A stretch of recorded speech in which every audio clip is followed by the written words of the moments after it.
আজি আমি আলোচনা কৰিম ভাৰত বুৰঞ্জীৰ চুলতান যুগ প্ৰতিষ্ঠা আৰু দৃঢ়ীকৰণৰ কিছুমান কুৱেশ্যন এনচাৰ। ইয়াৰে 1 নম্বৰ কুৱেশ্যন হৈছে মুছলমানসকলে ভাৰত আক্ৰমণ আগমুহূৰ্তত হিন্দু প্ৰদেশ শাসনকৰ্তাজন কোন আছিল?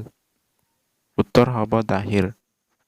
2 নম্বৰ কুৱেশ্যন ভাৰত আক্ৰমণ কৰিবলৈ অহা মুছলমানসকলক প্ৰথমে কোনে বাধা দিছিল?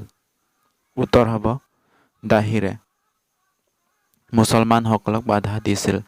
3 নম্বৰ কুৱেশ্যন মুছলমানসকলে প্ৰথমে ক'ত আধিপত্য স্থাপন কৰিছিল?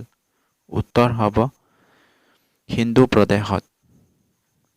4 নম্বৰ কুৱেশ্যন কোনজন তুৰ্কী বীৰে গজনীত ৰাজ্য স্থাপন কৰিছিল? উত্তৰ হ'ব আলতাবগিনে গজনীত ৰাজ্য প্ৰতিষ্ঠা কৰিছিল।